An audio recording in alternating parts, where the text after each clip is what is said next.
The first thing you need to figure out is how high you need the handles off the ground. So in this example, I'm showing a low handle trap bar, and it's just a little bit too low for me to get down there without having to excessively bend my knees, or you start to see this shifting in my pelvis as I get to this part right here. And that's a good indication that you're going a little further than you need to. Not necessarily that's dangerous, it's just you're now loading different tissues. And if we're trying to stay mostly through that glute and maybe a little bit of hamstring, we kind of want to keep it to just primarily hip motion like I'm showing here. And unless you're competing in the one leg trap bar deadlift competition that probably exists somewhere at this point, there's really no reason why you can't also just elevate the entire trap bar if you need to.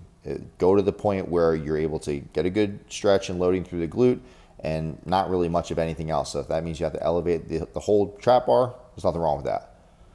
Now, at some point, you're going to actually have to lift the weight. So when you do, I suggest that it look something like this. Now, you can start in a staggered stance like I'm showing here, or you can start with your feet parallel to one another. That's fine too if you want to just do a regular deadlift and then get in position. That's cool.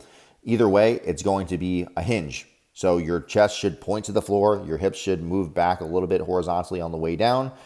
There's going to be a little bit of knee bend here, but it shouldn't be this motion where the knee is really driving forward and that the hips are going more vertical than they are horizontal.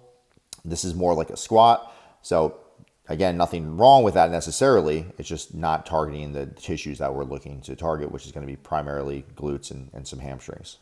A couple other things to watch for. I would recommend keeping the neck in a more quote unquote neutral position. So rather than looking up and cranking your neck up or letting your neck really crane forward, I would just try to keep the neck in line with the rest of your spine as much as possible throughout the range of motion. Just anecdotally tends to feel better for most people. So I would just stick with that unless you have a reason for doing it otherwise. The other thing to watch for is that you don't sit back too far. If you start to feel a lot of weight and pressure on that back leg, then you know you're probably trying to emphasize the push back with the hips a little bit too much. And in that case, I would just focus on pointing your chest to the floor on the way down.